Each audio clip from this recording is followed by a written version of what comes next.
बदल जाए छे कोके बात सब सब भूल जाए छे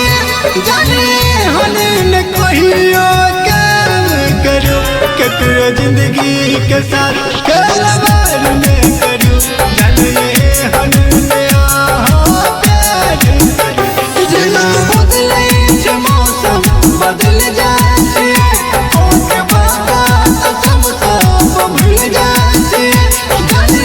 हने न कहियो काम करो ककरो जिंदगी के साथ खिलवाड़ न करो जाने हने प्यार करो जना बदले छे मौसम बदल जाए छे। दर्द छे दिल में पर एहसास नहीं होय छे दर्द छे दिल में पर एहसास नहीं होय छे खाना छे दिल हमर जब वो हमरा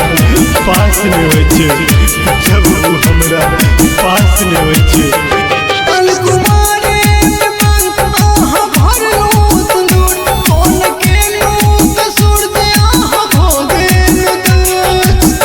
कौन कसूर रहा के याद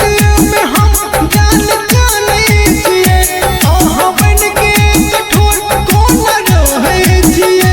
आहे बनबे सजन झूठ कहे चलो रात सपना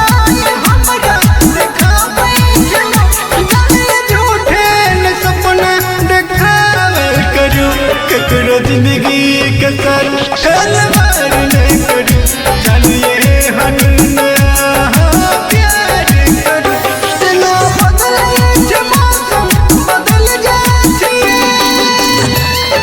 आहा का ख्याल दिल से मिटले नहीं जान आहा का ख्याल दिल से मिटले नहीं जान बेवफा आहा का प्यार भूल लो नहीं जान भूल लो नहीं जान।